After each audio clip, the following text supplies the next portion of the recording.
Jadi dalam kehidupan itu tidak akan berjalan sempurna seperti yang ingin kita rasakan. Selalu akan ada perbedaan pandangan. Ya, bahkan dalam kehidupan rumah tangga saja, ya maaf ya, Anda misalnya seorang istri mau ke sini saja mungkin masih bisa beda pandangan. Warna apa untuk jilbab yang dipakai? Ya, dengan suami bisa berbeda. Papa, bagus yang mana ya? Hijau atau kuning? Ah, kayaknya yang hijau deh gitu kan. Enggak, kayaknya kuning deh gitu kan. Masih mending ada dua pilihan. Begitu dipakai, pink. Bisa berbeda. Anak bisa berbeda. Jadi kesan pertama yang ingin dibangun bahwa dalam kehidupan sudah pasti akan ada keragaman pandangan. Dan yang kedua, yang tidak normal, keragaman pandangan itu boleh jadi melahirkan tindakan-tindakan yang kontraproduktif.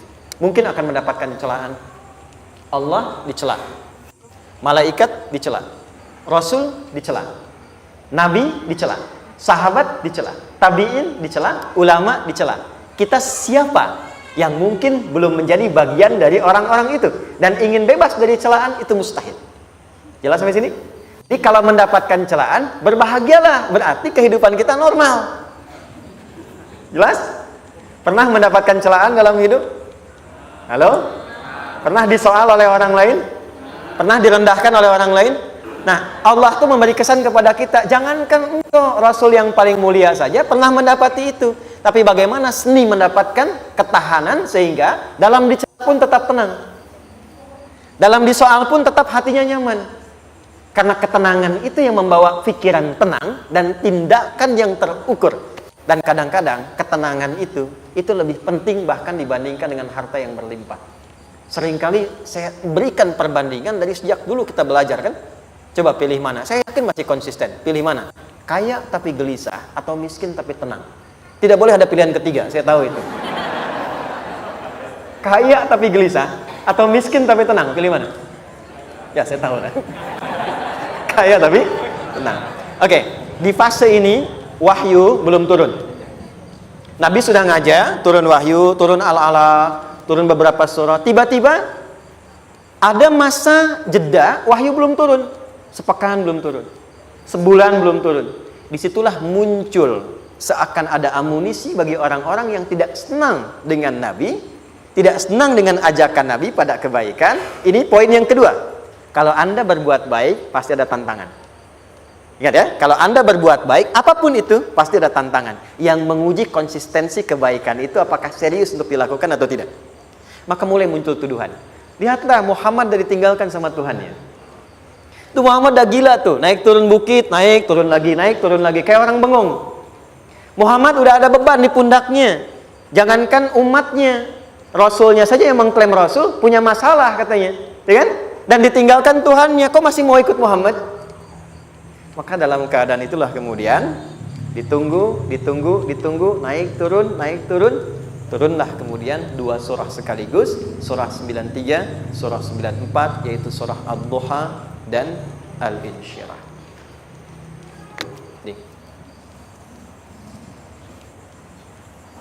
Oke. Ini materinya dahsyat ya. Penting sekali, saking pentingnya ini cepat habis tuh. Sekali lagi. Jazakallah khair. Ya, lebih kelihatan ya. Baik, yuk pelan-pelan. Jadi turunnya surah Ad-Duha dan surah Al-Insyirah, hikmahnya satu atau fungsinya satu, memberikan petunjuk bagaimana mengatasi satu persoalan sesulit apapun, tapi masih dapat menghadapinya dengan keadaan yang tenang. Satu surah ini atau dua surah diturunkan untuk membimbing setiap hamba menuju kepada ketenangan hati. Dua, membangun kekuatan mental sehingga dalam situasi apapun dia tetap kuat mengatasi berbagai persoalan kehidupan. Nanti terapannya banyak, di bisnis ada. Nanti saya turunkan contohnya. Kadang-kadang ikut tender, sudah bagus, sudah menang, tapi proyeknya diambil orang. Ada yang begitu? Nanti ada ayatnya, ada. Nanti kita turunkan. Udah siap-siap, kan? Pengen melamar, ternyata keduluan orang, gitu kan? Udah siap-siap, pengen dapat ini, mau lulus, ternyata nilainya nggak seperti yang diharapkan. Muncul, ada, selalu ada demikian. Nanti kompleksitasnya banyak. Tapi dua surah ini kalau kita bisa kuasai artinya dengan baik, pahami dengan benar, maka akan ada sesuatu yang beda yang terasa dalam jiwa kita dan kesiapan mengatasi setiap persoalan dalam kehidupan. Yuk kita baca dulu ya supaya dapat keberkahannya dari dua surah ini. Saya bacakan, Anda ikuti ya. A'udzu billahi minasy syaithanir rajim.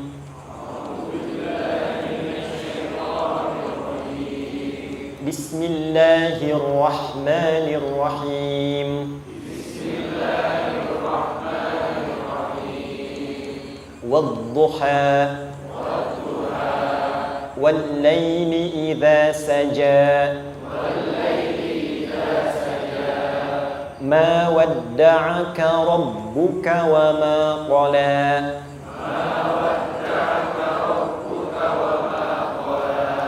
ما ودعك ربك وما قلى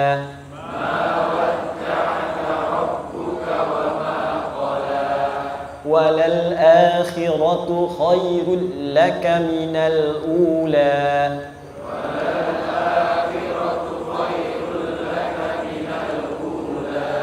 ولسوف يعطيك ربك فترضى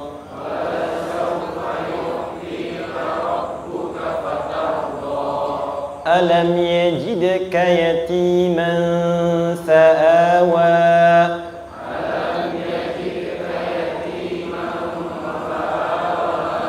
ووجدك ضالا فهدى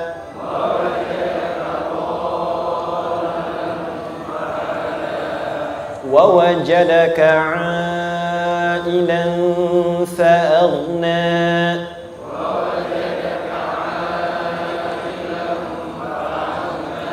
فأما اليتيم فلا تقهر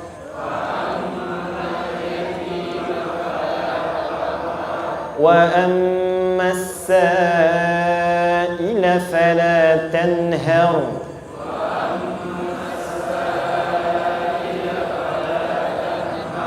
وأما بنعمة ربك فحدث.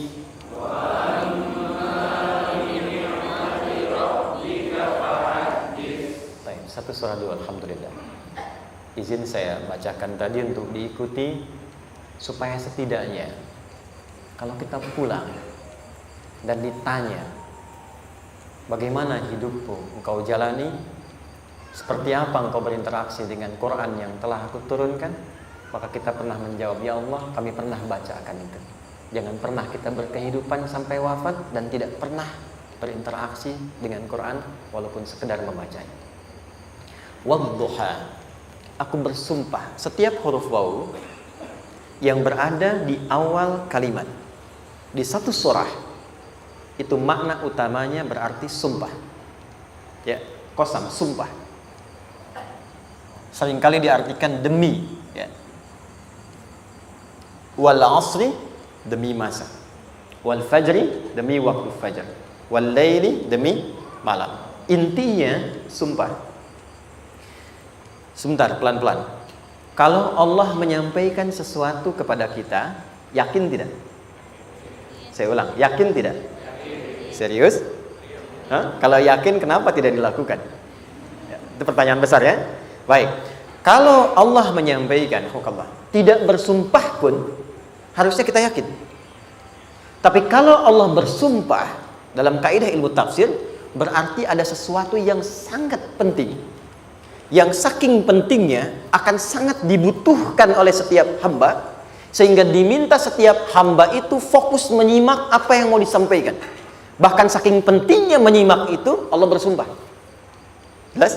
Jadi kalau teman-teman menemukan di Quran ada ayat dibuka dengan sumpah, berarti ada kasih Allah yang tinggi yang akan disampaikan di ayat itu sampai meminta kita fokus untuk menyimaknya. Ad-duha, untuk memudahkan maknanya, teman-teman kalau waktu duha itu jam berapa ya? Oke, sebetulnya dimulai sejak matahari itu mulai naik, yang memantulkan ya atau menyinari cahayanya itu mulai terasa lembut. Ya, kalau misalnya kita ambil 1,5 jam setelah subuh. Sekarang subuh 4:30 lah, taruhlah 4:30 ya. 1,5 jam berarti jam 6 kan? Nah, itu awal duha tuh. Awal duha. Sampai ke pertengahan kurang lebih 9:30, jam 10. Akhir duha jam 11 sampai menjelang ke zuhur. Awal duhanya disebut dengan syuruk namanya.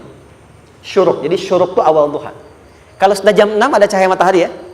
Enak nggak ke tubuh kita itu? Nyaman nggak? Jam 8 enak nggak kalau berjemur ya? Jam 9 enak ya? Nah, ini kata kiasan dalam bahasa Arab. Kalau kita merasakan sesuatu yang enak, nyaman, memberikan manfaat yang banyak, itu orang Arab sering memberikan kiasan dengan waktu-waktu tertentu. Di antaranya duha. Jadi kalau kita menemukan kalimat duha, jangan langsung diartikan ke waktu duhanya. Boleh jadi yang diinginkan adalah makna di balik itu, yaitu semua kenikmatan dan kenyamanan yang didapatkan. Cara mengartikan ini, wadduha, aku bersumpah, kata Allah, ya Muhammad, demi semua kenikmatan yang kau rasakan dalam hidup, seperti engkau merasakan kenikmatan cahaya duha itu. Jelas? Wal-laili idza saja, dan aku bersumpah, al-lail, lail itu apa? Malam. Baik, lail turunannya, layali jamaknya, lela, lili, lala, itu malam. Jadi kalau ada ibu leli, ibu malam-malam ya. Lail. Oke. Lail itu malam. Malam gelap nggak? Gelap. Tapi kalau gelapnya gulita, tidak ada cahayanya, gelap betul gitu. Gelap ya. Misalnya sedang kita dapati misalnya satu momentum padam lampu, padam semua, dan pas gerhana misalnya gelap sekali. Nah, itu bahasa Arabnya disebut dengan saja namanya. Ya, saja. Wal laili idza saja. Dan malam apabila telah gulita, zaman Nabi kan nggak ada lampu, ya, belum ada PLN, ya, dan seterusnya. Jadi gelapnya betul-betul gelap. Saya mau tanya sebentar, biasanya kalau situasi gelap itu mudah nggak menemukan benda tertentu? Melangkah mudah atau sulit? Tidak mudah untuk dilakukan kan?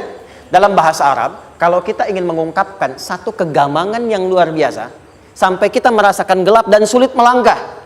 Bukan hanya karena nggak ada cahaya, mungkin karena ada pekerjaan tertentu yang menyulitkan, masalah tertentu yang menyulitkan, sehingga merasa seakan-akan kita tuh gelap. Makan nggak enak, melangkah susah. Pernah nggak merasakan situasi yang saking beratnya satu beban itu seakan-akan makan nggak mau, melangkahnya berat, ada vertigo, kadang-kadang pusing. Pernah merasakan itu? Itu bahasa Arabnya, wal-laili idza saja. Perhatikan kalimatnya, ya Muhammad sallallahu alaihi wasallam, aku bersumpah demi semua kebahagiaan dan kenikmatan yang engkau pernah raih, seperti merasakan kenikmatan cahaya duha. Dan mungkin persoalan hidup yang pelik yang membuat engkau merasakan kesulitan, seakan-akan merasa di suasana gelap yang gulita. Ma wadda'aka rabbuka wa ma qala. Tanamkan dalam jiwamu yang paling dalam, aku tidak akan pernah meninggalkanmu.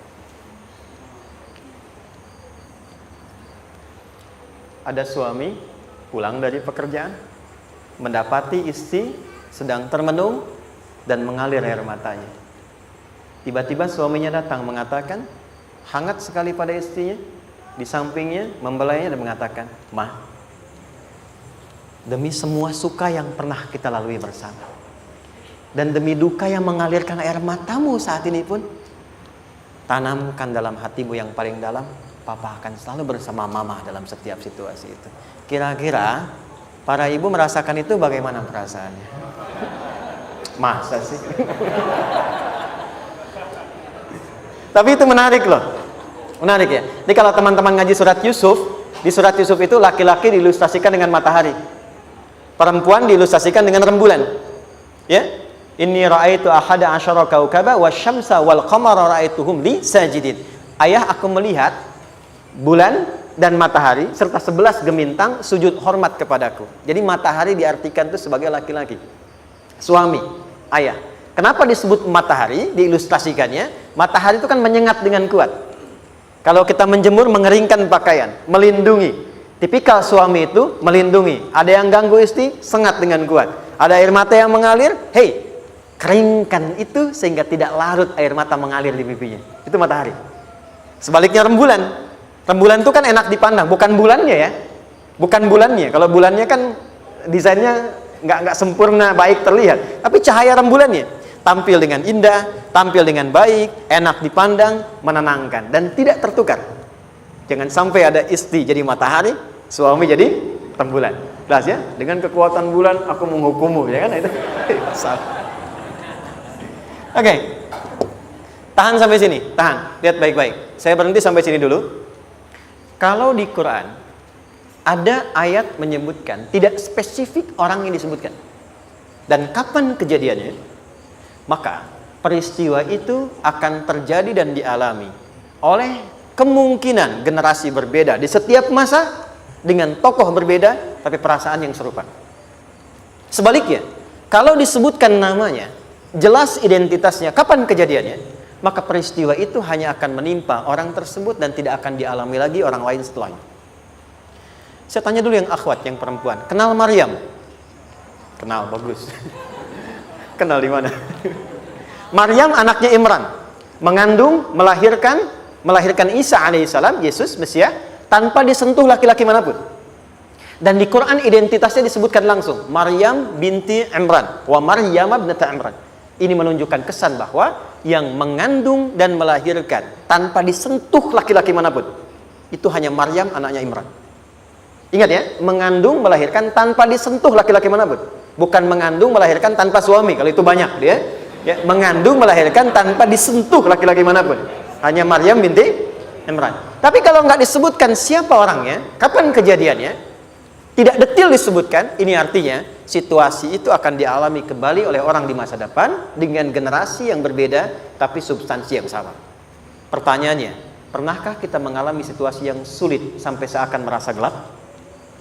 Nah, baik, maka adab yang pertama, jika mengalami situasi seberat apapun dalam berkehidupan, maka dekati Allah Subhanahu wa ta'ala. Ini awalnya, dekati Allah. Apalagi kalau ada yang mengatakan ini nggak mungkin, ini nggak akan terjadi, ini nggak bisa. Kalau sudah ada tanda seperti itu tanda langsung dari Allah, supaya Anda diminta langsung mendekat kepada Allah dan tinggalkan semua makhluk. Karena Allah hanya akan mengabulkan langsung kepada Anda tanpa perantara siapapun. Itu yang terjadi pada Nabi Zakaria. Ini nggak mungkin, ini mustahil. Maka beliau langsung memohon kepada Allah dan langsung menyebutkan, ya Allah, saya minta darimu saja, tidak dari yang lain. Maka dikabulkan seketika. Jadi yang pertama, jika punya kesulitan sebesar apapun, seberat apapun, cepat dekati Allah. Maka di situ akan dijawab langsung oleh Allah, ma wadda'aka rabbuka wa ma qala. Hambaku, sepanjang engkau mendekat kepadaku, maka yakinkan dalam dirimu, situasi apapun yang kau rasakan, aku tidak akan pernah meninggalkanmu. Sudah? Satu? Paham sampai sini? Oke. Pelan-pelan ya. Saya belum bicara caranya. Saya baru bicara di awal motivasinya. Dekati Allah dulu, nanti caranya didetilkan di surah Al-Insyirah. Teruskan. Ma wadda'aka rabbuka wa ma qala. Walal akhiratu khairul laka minal. Perhatikan. Hei, seberat-berat bebanmu saat ini, ingat, satu saat akan tuntas. Dan ini pun ujian. Kalau sudah meninggal, gak ada ujian lagi. Dan nanti kehidupan yang sekarang, apapun yang kau pertentangkan, perdebatkan, perselisihkan, itu semua akan ditinggalkan. Jadi ternyata Allah mengungkap hakikat kehidupan dunia. Apapun yang diperselisihkan, tuh unik ya. Orang berselisih pada yang akan ditinggalkan. Aneh nggak? Ada orang berebut makanan, kan? Rebutan sampai berkelahi dan sebagainya. Pada akhirnya makanan yang diperebutkan itu pun akan ditinggalkan. Yang ini meninggal, itu meninggal. Jadi memperebutkan sesuatu yang pada akhirnya akan berakhir. Kata Allah, Allah sampaikan, jika Anda mengalami situasi, sesuatu yang mungkin membuat berat, tanamkan pada jiwa kita, hei, yang aku kejar-kejar ini, boleh jadi aku akan tinggalkan juga. Kenapa aku harus menangisi dan larut pada sesuatu yang tidak abadi? Maka Allah hibur kita dengan mengatakan, kamu tenangkan diri dulu. Semua yang kamu pikirkan sampai membuat kamu berat begini, pada akhirnya kamu tinggalkan, dan yang abadi itu akhirat. Walal akhiratu khairul laka minal. Dua, pelan-pelan sikapi setiap masalah dengan proporsional. Jangan terlalu larut dalam sesuatu. dapat job satu, pengen, udah siap, kontraknya besar, tiba-tiba hilang. Dipikirin, Anda mikirkan itu pun nggak akan balik. Proporsional aja dulu. Ya, nanti caranya akan turun nanti di alin syirah. Tenangkan diri dulu. Prasangka baik kepada Allah Subhanahu wa taala. Boleh jadi apa yang Allah ingin berikan sebagai pendahuluan sekarang belum sampai kepada kita karena Allah menyiapkan yang lebih baik di balik itu. Kita belum tahu ada apa di balik itu sehingga kita tidak dapatkan itu. Sehingga kemudian Allah katakan walal akhiratu khairul laka minal ula. Teruskan wala saufa yu'tika rabbuka. Pelan-pelan. Orang yang punya sikap seperti ini itu cenderung lebih dekat mendapatkan ridha Allah dibandingkan dengan orang-orang yang larut dalam kesulitan. Orang yang move on dengan setiap persoalan dalam kehidupan, cepat berpikir secara proporsional, tidak menggantungkan hidupnya pada persoalan tertentu sehingga membuat dia menjadi beban, itu lebih mendekatkan dirinya kepada ridha Allah dibandingkan dengan orang yang meratapi persoalan hidupnya. Ya. Pelan-pelan. Jadi spiritnya, kalau punya masalah apapun, jangan dilarutin terus. Gak usah diratapi, cepat move on. Berpikir lagi, rencanakan lagi. Nanti, detailnya ada di alin syirah. Tapi poin besarnya, janji Allah mengatakan, kalau Anda bisa move on, proporsional, maka yang dijanjikan oleh Allah, di situ Allah percepat datangnya ridha Allah Subhanahu wa ta'ala. Kalau ridha Allah sudah datang, maka akan dua yang diberikan. Pertama kali, ketenangan di dalam jiwa. Dan yang kedua, kemampuan untuk berikhtiar lebih baik mencapai apa yang diinginkan. Satu, kalau ridha Allah sudah diberikan pada seorang hamba, yang pertama diberikan ketenangan dalam jiwa. Bukan dunianya dulu. Bukan apa yang Anda ingin harapkan dulu. Pengen sesuatu, ya, pengen materi, pengen kedudukan, pengen lulus anaknya ujian, ya kan? Tiba-tiba terjadi sesuatu, diratapin, alih-alih meratap, alih-alih membuat status, alih-alih menyulitkan diri, kata Allah, terima dulu proporsional. Setelah itu dekatkan diri kepada Allah, turun ridha Allah, begitu turun yang pertama diberikan ketenangan kepada hati. Tenang dulu. Kalau sudah tenang, nanti dibimbing menyelesaikan apa yang sedang dihadapi. Itu poin yang ketiga. Pelan-pelan. 4. Kita masuk ke detail sekarang. Perhatikan baik-baik. Ini yang paling menarik. Alam yajidka yatiman fa'awa. Muhammad SAW, bukankah dulu engkau yatim? Punya banyak masalah? Aku selesaikan juga. Ayahmu meninggal sebelum lahir, ada ibu. Ibu meninggal, ada kakek. Kakek meninggal, ada paman. Ya kan? Ada teman yang menemani Sayyidah Khadijah. Teman yang setia. Semua kebutuhan tersedia. Artinya Pak, perhatikan baik-baik. Kalau Anda punya masalah sekarang, jangan sampai melupakan yang dulu-dulu pun pernah tuntas Allah selesaikan.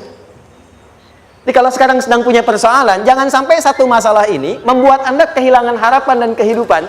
Sementara Anda sadar, dulu pun banyak masalah kok selesai juga. Kenapa dengan yang satu ini kita harus jatuh? Sekarang usia berapa? 20, 30, 40, 50. Sekarang usia 50 tahun, ada masalah, baru 5 menit datang sudah merasa jatuh. Yang 50 tahun ke belakang yang banyak selesai itu kita nilai atau tidak? Maka kata Allah, seperti yang dulu pernah aku selesaikan ribuan masalah itu, yang sekarang pun mudah aku tuntaskan. Jelas? Nah, secara psikologi, orang-orang yang selalu bertindak seperti itu akan selalu punya harapan lebih tinggi untuk menyelesaikan persoalannya. Jadi kalau sedang punya masalah, pikirkan yang dulu juga selesai, masa yang sekarang nggak selesai. Itu prinsipnya. Secara psikologis demikian. Jelas ya? Oke. Wa wajadaka dhallan fahada. Muhammad, dulu engkau pernah mengalami melihat masyarakat banyak berbuat yang tidak baik, aku berikan petunjuk. Kuncinya fahada di situ. Orang yang punya motivasi kuat dan keyakinan untuk bisa menyelesaikan persoalannya, maka dia akan lebih cepat mendapatkan petunjuk Allah untuk mendapatkan solusi terbaik. Ada sini. Saya agak cepat ya, mohon izin. Wa wajadaka 'ailan fa'aghna. Bahkan, maaf, bukan sekedar selesai, kalau perlu saya bikin kaya, kata Allah. Aghna itu kalau ilmunya luas. Kalau harta, hartanya banyak. Kalau kedudukan, kedudukannya tinggi. Hei, engkau yang sedang mengejar kedudukan, aku tahan sebentar karena ada yang nggak bagus untukmu di sini. Tapi kalau kamu terima, aku angkat itu lebih daripada apa yang kamu harapkan. Kamu pengennya bintang 2, aku naikkan sampai bintang 4. Kalau perlu 5 sekalian. Hei, kamu yang in kampus di sini, aku tahan, bahasa kamu nggak lulus, kamu nangis, kamu mengadu, kamu datang pada orang tuamu. Orang tua mulai protes, mulai curhat macam-macam. Terima dulu. Mungkin di sini ada yang tidak baik seperti doa ibumu yang sering memohon, ya Allah, jangan sampai anakku berbuat yang salah, jangan sampai terjebak narkoba, jangan sampai terbawa tawuran. Di sini ada yang kurang tepat untukmu. Kalau kamu ridha, kamu terima, kamu proporsional, bahkan aku pindahkan ke kampus yang lebih baik yang tidak kamu bayangkan sebelumnya. Di orang-orang yang selalu menerima apa yang Allah ujikan dan ridha dengan itu, maka Allah akan angkat derajatnya bahkan melebihi ekspektasi dirinya. Paham? Kalau sudah seperti itu, maka lihat ujung ayatnya. Lihat ujung ayatnya. Fa'ammal yatima fala taqhar. Hei, maka jangan pelit berbagi kepada orang lain. Share. Kalau sudah sukses, share. Berbagi, bukan hanya materi, bagi ilmunya, ya, bagi kebahagiaannya. Wa ammas sa'ila fala tanhar. Jangan sampai nunggu orang minta. Kalau lihat ada kawan yang butuh, sekarang Anda sukses. Tapi boleh jadi kesuksesan Anda itu tangganya dari teman-teman Anda. Kalau sudah teraih ke atas, lihat lagi anak tangganya ke bawah. Ajak teman, jangan ditunggu minta. Ajak, bawa dia, berikan peluang. Jangan sampai dia minta, apalagi Anda bentak-bentak. Aku kan yang dulu bantu kamu. Jangan sampai keluar kata-kata itu. Kamu bisa naik di atas karena aku kan yang dulu bantu kamu. Kamu bisa jadi pemeran utama karena aku yang rekomendasikan. Karena aku yang dorong kamu, misal. Jangan sampai keluar kata-kata itu. Apalagi langsung keluar, tidak. Ini karena ilmuku saja misalnya. Kalau itu bisa dilakukan dengan baik. Lihat ujungnya. Wa amma bi ni'mati rabbika fahaddits. Maka semua nikmat yang dirasakan akan mudah untuk diimplementasikan dan disyukuri. Jadi semua nikmat itu bukan cuma dirasakan. Jadi membagi semua nikmat itu adalah rasa terbaik untuk menikmatinya. Maaf ya. Anda kalau punya makanan, dimakan sendiri. Dengan dibagi sama-sama, kira-kira rasa nyamannya yang pertama atau yang kedua? Kedua. Makan sendiri, enaknya sendiri kan? Tapi ketika ada teman berbagi dan tahu, oh enak ya, nyaman ya, ada kebahagiaan, ada ngobrol, ada tertawa, ada kebersamaan, itulah inti nikmat yang sesungguhnya. Wa amma bi ni'mati rabbika. Ternyata masalah yang diberikan bukan ingin memberikan beban, tapi ujungnya, endingnya supaya Anda bisa mendapatkan nikmat berkualitas yang bisa dibagi. Lihat surat Ad-Duha itu jangan cuma lihat awalnya, lihat ujungnya. Ternyata ketika seseorang mendapat masalah seberat apapun, itu bukan ingin membebani, tapi ingin meningkatkan kualitas hidupnya supaya mendapatkan nikmat yang lebih besar dan merasakan nikmatnya itu dengan berbagi. Itu poinnya. Jadi kalau sampai sini kita paham dan kita beri nama misalnya dengan fikih ujian, jadi kalau desain ujian ini sistematikanya kita pahami, maka tidak ada alasan untuk mengeluhkan persoalan. Jadi melihat masalah itu bukan sebagai beban, pada akhirnya melihatnya sebagai tangga untuk mencapai kebahagiaan. Jelas sampai sini? Baik, kalau sudah seperti ini ingin punya masalah atau tidak ingin punya masalah? Tidak. Ingat ya, jadi kalau anak pulang bawa masalah, dilihatnya jangan beban. Oh, Allah ingin menaikkan kualitas pada anak saya, yang dengan itu menjadikan ia mendapatkan nikmat yang belum pernah didapati. Kalau rumah tangga sedang ada masalah, jangan banyak diperseterukan, tapi direnungkan sejenak. Oh, Allah ingin meningkatkan kualitas rumah tangga ini, sehingga kita bisa mendapatkan nikmat yang tidak pernah didapati sebelumnya. Makanya nikmat berumah tangga itu yang terbesar, selalu bertambah ketika menyelesaikan masalah. Silahkan cek. Kalau sedang ada masalah berseteru kan, tapi setelah selesai kan jadi lebih nikmat ya. Ya, lebih senang lagi, lebih cair lagi, lebih bahagia lagi, lebih mendukung lagi. Ternyata ada nilai-nilai kebaikan yang tersimpan yang belum disadari sepenuhnya. Pertanyaannya, kadang-kadang mudah diucapkan, tapi tidak mudah mempraktekkan. Bagaimana itu semua bisa ditempuh dengan baik sehingga ketika mengalaminya kita bisa tenang menghadapinya. Maka turunlah surah Al-Insyirah. Saya cepat.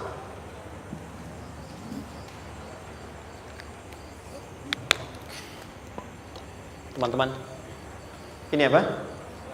Kelas ya? Baik, pelan-pelan sedikit. Kira-kira volumenya besar kecil? Kecil ya? Baik. Kalau saya bandingkan dengan gayung, volumenya besar mana? Gayung ya? Baik. Kalau ini saya perlebar, sehingga bisa memasukkan apapun ke dalamnya, itu bahasa Arabnya disebut dengan insyirah namanya. Jelas? Meluaskan sesuatu sehingga terlihat lapang, sehingga memudahkan setiap hal masuk ke dalamnya. Itu insyirah namanya. Surah ini diberi nama dengan surah Al-Insyirah, yang berarti sesuatu yang lapang, yang tenang, yang nyaman. Yang diharapkan dengan keadaan hati yang lapang, nyaman, tenang itu, segala persoalan yang dihadapi dalam kehidupan akan mudah diterima dan tidak berdampak besar dalam menyikapinya.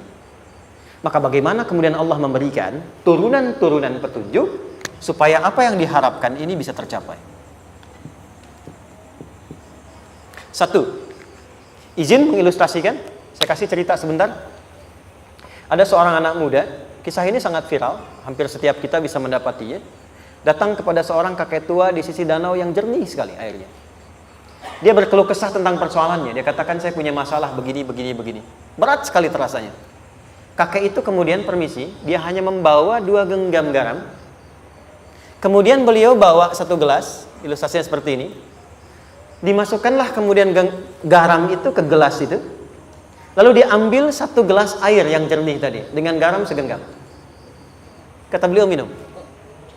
Pemuda itu mengatakan, wah asin, minum aja dulu. Lalu ketika diminum, langsung ditumpahkan. Dia muntahkan, asin katanya. Lalu setelah itu kakek yang tadi melepaskan segenggam sisanya, dilempar ke danau tadi yang luas. Lalu diambil lagi dengan gelas yang sama. Sekarang minum. Bagaimana rasanya? Segar, enak, nyaman. Itulah hatimu. Kalau hatimu sempit sesempit gelas ini, maka masalah sekecil apapun akan selalu menghadirkan kesulitan seperti engkau menelan garam tadi. Tapi kalau hatimu luas, sebesar apapun masalah, tidak akan pernah berdampak pada dirimu kecuali engkau mampu menyusun rencana untuk mengatasinya. Kelapangan hati yang membuat diri kita mampu menerima persoalan apapun, itu yang disebut dengan insyirah. Makanya dulu tahun 90-an ada sinetron Hati Seluas Samudra gitu ya. Saya pernah tahu itu. Sama anaknya diapa-apain juga, masih aja ya menerima gitu. Dulu siapa ya? Jeremy Thomas dan lain-lain ya. Saya kira ada itu. Ya, saya kira itu ya. Saya pernah lihat sejenak ya. Saya jarang-jarang nonton gitu. Pernah lihat aja. Saya senang riset. Jadi kalau riset itu ada riset dakwah, ada riset materi. Saya teman-teman yang musik gitu ya, saya tidak terlalu dekat dengan musik karena saya di Quran gitu. Tapi untuk mengetahui hukum musik itu bagaimana, saya riset. Sampai ke notasi saya tahu.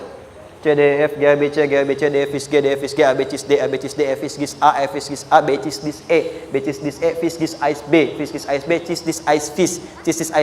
A B gitu kan ya? Ya, tapi kalau diminta piano, gitar, ini saya nggak bisa. Ya, tapi untuk menentukan hukum, nah kita bisa paham gitu. Misalnya boleh nggak baca Quran pakai langgam Jawa gitu kan? Nah, hukumnya apa? Nanti dari teori itu muncul. Ya, paham ya? Nah, oke, balik sini. Perhatikan baik-baik. 1, saya agak cepat. Ini ditafsir langsung turun Al-Insyirah. Yang pertama, alam nashrah laka sadrak wa wada'na anka wizrak allazi qadha dhahrak. Tahan sampai sini dulu, 3 ayat. Saya mulai dari ayat kedua dan ketiga. Perhatikan baik-baik. Wa wada'na anka wizrak allazi qadha dhahrak. Artinya apa? Artinya satu beban yang diletakkan di pundak yang berpengaruh kepada semua bagian tubuh. Kita pernah melakukan atau melihat yang angkat beban ya? Beban kan semakin berat diangkat, semakin terasa ke bagian tubuh ya, ke semuanya. Nah, itu namanya wizrak alladzi anqadha dhahrak. Beban yang dipikul yang berat sekali sampai semua merasa. Makanya jadi satu ungkapan dengan mengatakan dia sedang memikul beban yang sangat berat. Sampai kepalanya pusing, tidur nggak nyaman, miring kanan, miring kiri. Itu namanya ya alladzi anqadha dhahrak. 1. Saya percepat, akan ada satu masa dalam hidup setiap hamba merasakan satu persoalan yang seakan-akan beban berat yang dipikul sampai merasa kesulitan dari ujung kepala sampai ujung kaki. Siapapun itu. Jujur ya, setiap kita tanyakan pada diri sendiri. Setiap kita yang ada di sini, saya yakin pasti pernah atau bahkan akan mengalami satu peristiwa yang merasakan beban berat sampai seakan-akan ujung kepala sampai ujung kaki merasakan sakitnya. Ada yang sudah mengalami atau bahkan nanti akan ada yang melalui. Perhatikan baik-baik. Teruskan ayatnya. Wa rafa'na laka. Perhatikan. Kalau ada yang sedang merasakan itu, yakinlah kata Allah, pada saat itu sesungguhnya Allah sedang mengangkat derajatnya dan meningkatkan kualitas hidupnya untuk mencapai sesuatu yang istimewa yang belum pernah diraihnya. Dari sini kita buat persamaan. Ujian. Perhatikan. Berbanding lurus dengan harapan, banding lurus dengan solusi nanti pada akhirnya. Fokus. Lulus di sini, insya Allah setiap persoalan akan lebih mudah untuk diatasi. Ujian, seberat apapun yang sedang kita alami, tidak akan pernah diberikan kepada kita oleh Allah, kecuali ternyata hikmahnya untuk mengabulkan harapan-harapan besar yang sebetulnya kita mintakan. Jujur ya, setiap kita kan sering punya permohonan ya, sering berdoa ya. Ya Allah minta ini, minta itu, minta ini, minta itu, gitu kan? Nah, cara Allah mengabulkan harapan kita itu, yang pertama, jalurnya lewat ujian. Karena semua kesuksesan itu, desain dasarnya adalah melewati ujian. Coba, anak-anak kita yang sedang sekolah itu, apa mungkin diwisuda dengan penuh kebahagiaan kalau nggak mengalami ujian? Lewat ujian dulu kan? Dia belajar dulu, ujian dulu, ngatasin soal dulu, lulus, baru wisuda. Apakah mungkin akan dapat IPK 4 yang diharapkan kalau tidak mengalami ujian? Belajar dulu, ya kan? Ada waktu, sempat dia bangun malam, siang, dan seterusnya, belajar, keringat, dan sebagainya, baru bahagia kan? Dan ternyata belajar itu untuk diwisuda. Sebab kalau kita tidak belajar, mustahil dapat wisuda. Kalau tidak lewat ujian, mustahil dapat ijazah. Karena ternyata harapan itu, hukum dasarnya dalam berkehidupan, bisa diraih dengan melewati ujian. Ini poinnya. Jadi mohon, kalau sedang mengalami sebuah peristiwa, dan kita harus menghadapi itu, coba renungkan. Sebetulnya pernah berdoa apa sampai kita mengalami itu, sehingga dengan jalan itulah sebetulnya Allah ingin mengabulkan harapan yang dulu pernah kita mintakan. Jelas? Oke, satu. Yuk turunkan rumus ya pelan-pelan. Quran surah kedua ayat 286. Ini kesini dulu baru nanti kita balik lagi. 2 Al-Baqarah ayat 286. La yukallifullahu nafsan illa usaha. Tahan sampai sini. Lihat baik-baik. Hukum yang pertama. Hukum pertama. Allah tidak mungkin menguji seorang hamba di luar batas kemampuannya. Jadi kaidah yang pertama tadi, kalau kita sedang diuji, sebetulnya ada harapan dan doa yang pernah kita mohonkan dan Allah ingin mengabulkan itu, jalan pertamanya adalah ujian. Tapi adilnya Allah, tidak akan pernah kita diuji kecuali sesuai dengan kemampuan kita. Jadi kalau nggak mampu, nggak mungkin diberikan ujian. Ingat ya, kalau tidak mampu, tidak mungkin diberikan ujian. Artinya harapan yang kita mohonkan pun akan sesuai dengan kemampuan kita. Jadi kalau kita minta sesuatu nggak mungkin bisa menggunakannya, nggak akan dikasih.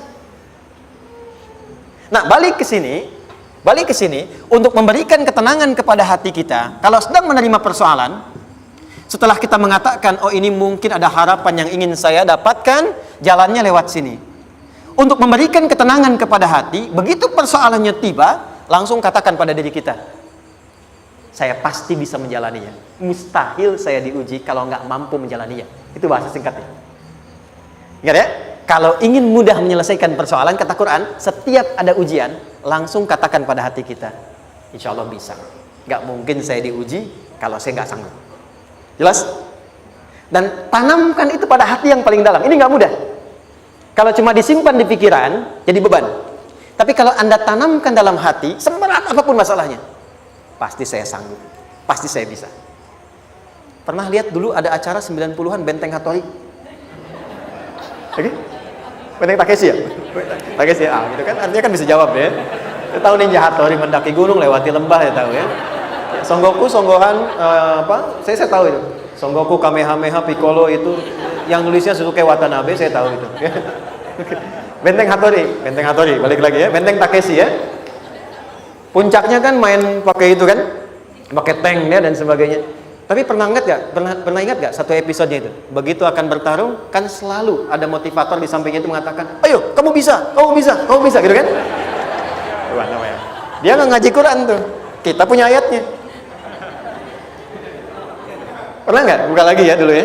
Oke. Korea, kenapa bisa nyusul Jepang? Salah satunya, waktu Jepang itu maju, setiap di Korea itu ditanamkan dari mulai anak-anak TK-nya. Kita harus lebih daripada Jepang. Sejak anak-anaknya TK. Itu ditanamkan betul. Kita bisa, kita dari TK. Sehingga ketika di sana bikin Honda, sini Hyundai. Hyundai kan dibacanya Hyundai, ya kan? Sana Honda, sini Hyundai gitu. Di apapun yang dibuat Jepang, Korea harus lebih unggul. Itu ditanamkan dari awal. Bisa. Kita itu sekarang punya ayatnya. Jadi kalau sedang punya masalah seberat apapun, katakan pada diri kita, insya Allah bisa. Gak mungkin diuji kalau nggak sanggup. Bisa insya Allah. Bisa. Kenapa mah? Bisa. Jelas? Oke. Sudah di situ teruskan. Lanjutkan. Warafa'na laka dzikra. Teruskan. Fa inna ma'al usri. Nah, ini poin terbesarnya. Fa inna ma'al usri yusra. Fa huruf yang menunjukkan sesuatu berlangsung dengan cepat. Inna di ilmu nahwunya berbunyi begini, di gramatikal bahasa Arab. Harfu nasbin wa taukidin. Tansibul isma wa tarfa'ul khabara. Mabniyun 'alal fathi la mahalla lahu min al-i'rabi. Paham? Tidak. Inna huruf yang digunakan untuk menguatkan informasi agar ditancapkan ke dalam hati sekuat-kuatnya dan jangan pernah ragu. Jadi kalau orang Arab itu nancapkan tongkat begini dan kuat, tidak goyah, itu nasab namanya. Nasabar rajula asahu fil ardi. Inna ini harfu nasab. Jadi kalau ada di Quran dibuka informasinya dengan inna, maksudnya begini, hei, tancapkan informasi dalam hatimu dengan kuat, jangan pernah ragu. Yakinkan pada dirimu. Apa yang harus diyakinkan? Ma'al usri yusra. Inna ma'al usri yusra. Usrun sama dengan yusrun. Lari ke sini. Oke. Apa artinya usrun? Sulit. Oke. Sulit itu ada dua. Ada sa'bun, ada usrun. Kalau kesulitan yang relatif, kata si A sulit, si B mudah, itu sa'bun namanya. Contoh. Kata si fulan, bahasa Jepang susah. Padahal kata yang lain tidak. Saya ke Jepang, anak-anak kecil begini bisa bahasa Jepang, gitu kan? Bagi mereka mudah, gitu kan? Saking mudahnya gitu. Kata shiwa, gitu. Anak-anak kecil, bagi mereka mudah, bagi kita belum tentu. Itu sa'bun. Inna lughatal yabaniyah sa'bah. Relatif. Tapi kalau kesulitan yang sifatnya mutlak, semua orang mengatakan sulit. Maaf, bawa mobil, sulit atau mudah? Bukan mengendarai ya, bawa mobil, bawa. Sulit ya? Baik, sepakat sulit semuanya.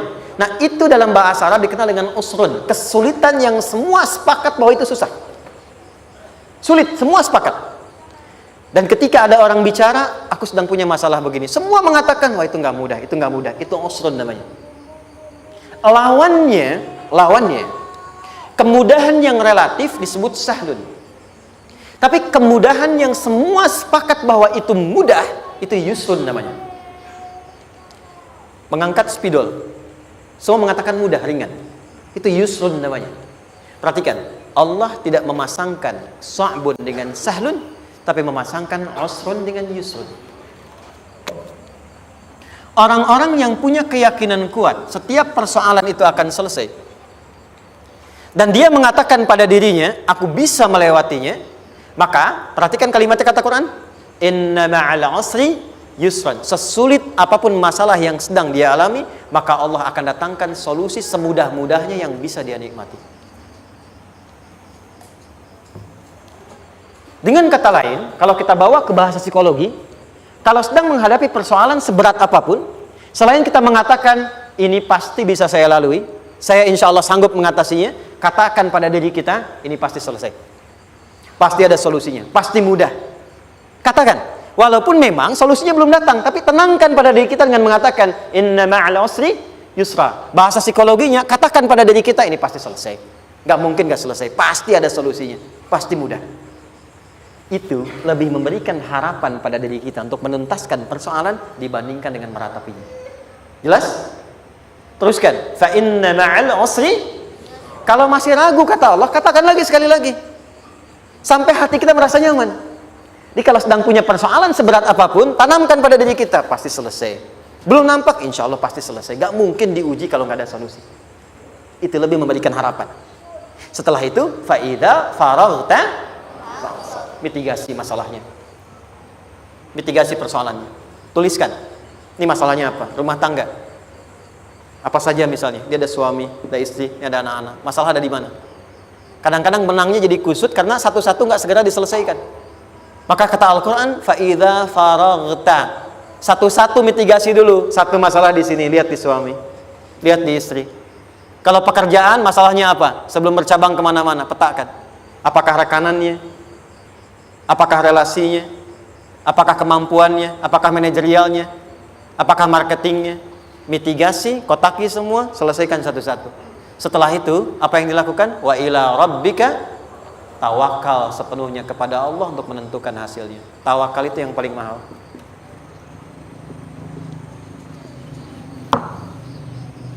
Anda kalau nggak punya kepasrahan, stres. Karena selalu memikirkan apa yang mau dikerjakan dan selalu orientasi pada hasil. Kita punya tawakal. Kalau kita mampu menyerahkan sesuatu, gini, di sini ada orang yang paling jago misalnya main basket. Ada pertandingan basket. Begitu dibuka, udah tim musyawarah serahkan aja pada si fulan. Kan? Dia yang paling jago, dia. Bukankah dengan menyerahkan itu bukan hanya kita berikan sebuah tugas, ya kan? Tapi dengan itu ada kelapangan tersendiri kan? Yakinlah sukses, ini paling hebat. Pernah ada perasaan gitu? Sekarang, siapa yang paling mampu menguasai? Siapa yang paling hebat menyelesaikan segala hal? Siapa yang punya segalanya? Bukankah Allah? Orang-orang yang punya tingkat tawakal yang tinggi, maka satu, dia akan lebih stabil keadaan mentalnya dan tidak akan pernah gelisah dengan kekecewaan. Nggak ada kecewa. Karena tawakal itu kalau sudah kepasrahan pasti menerima hasil. Kalau sudah tawakal, terserah Allah tetapkan apa saja. Mau dapat sekarang, dapat besok, dapat nanti. Puncak yang paling tinggi, tugasmu hanya berikhtiar semampu yang bisa dilakukan. Selanjutnya, biarkan Allah menetapkan apa yang menjadi bagian dari maslahat kehidupan kita. Saya tutup. Cara Allah menjawab harapan kita ada 3. 1. Memberi langsung apa yang kita mintakan. 2. Menunda itu sampai kita siap menerimanya. 3. Mengganti apa yang kita inginkan dengan apa yang kita butuhkan. Saya ulang ya. 1. Memberi langsung apa yang kita mohonkan.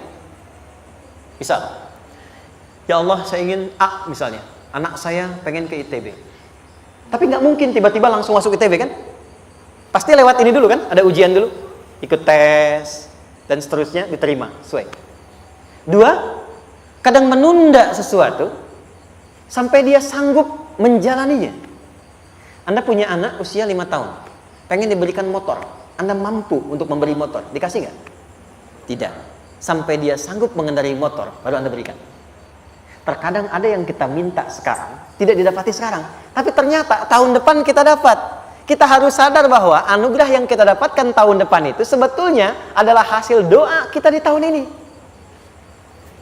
Pernah dengar nggak kisah viral? Nabi itu berdoa baru dikabulkan setahun setengah. Setahun 6 bulan. Padahal itu Nabi loh. Kiblat pertama kita kemana? Palestina kan? Baitul Maqdis kan? Nabi berdoa, mohon terus nengok ke langit. Al-Baqarah 144, minta, jawabannya turun setelah setahun setengah, setahun 6 bulan. Ada yang mengatakan di tafsir setahun 8 bulan, baru dikabulkan setelah setahun setengah. Padahal kurang soleh apa Nabi? Nabinya siap, mungkin umatnya yang belum siap. Nabinya siap, tapi ada tantangan di masyarakat yang tidak mudah, yang mungkin bisa meruntuhkan dakwah, baru dikabulkan setahun setengah. Ketika semua umatnya sudah bisa siap menerima itu. Boleh jadi apa yang diminta orang tua sekarang terkabulnya mungkin belasan puluhan tahun pada anaknya yang nomor sekian. Tahu Imam Syafi'i? Imam Syafi'i itu kan nama aslinya Muhammad. Bapaknya Idris. Kakek yang ke atas, yang ketiga namanya Syafi'i. Kenapa disebut Imam Syafi'i? Dinisbatkan pada kakek yang ke atasnya. Ternyata kakeknya ini seorang ulama besar, saleh, memohon kepada Allah. Setiap di keturunannya ada yang bisa menggantikan lebih soleh, lebih baik lagi. Ternyata yang didapatkan bukan dari anaknya, tapi generasi keturunan yang kesekian. Anda belum sekarang bisa hafal Quran. Misalnya, Anda bermohon, berdoa, boleh jadi yang hafal, mungkin bukan di anak, bisa di cucu, bisa di bagian keluarga yang lain. Maka, terkadang tawakal itu tidak hanya memberikan hasil yang cepat, tapi memberikan keindahan yang terasa tertunda, tapi melengkapi kebahagiaan yang dirasakan. Penutupnya, boleh jadi minta ke ITB, diterimanya di Unpad. Minta motor, dapatnya mobil. Kalau itu senang, luar biasa. Minta mobil, dapatnya motor, gitu kan? Ternyata kadang-kadang di sini yang terakhir, saya tutup, Allah mengabulkan apa yang kita butuhkan, bukan apa yang kita inginkan. Anak Anda sakit, dibawa ke dokter, kata dokter jangan dulu makan jeruk. Maka Anda pulang, dia minta jeruk, Anda berikan apel. Saya nggak mau apel mah, saya pengennya jeruk. Nggak apa-apa nah, ini apel rasa jeruk misalnya kan? Anda berikan. Ternyata apa? Bukan ingin menyakiti dan tidak mengabulkan keinginan anak, tapi lebih memberikan apa yang dia butuh. Kadang-kadang maaf ya, teman-teman mintanya proyek A, udah capek, di situ nggak dapat, dapatnya di yang lain. Teman-teman, itu Allah berikan sebetulnya hasil ikhtiar Anda yang sebelumnya. Cuma dikasih yang lebih baik, yang tidak Anda pernah bayangkan maslahat.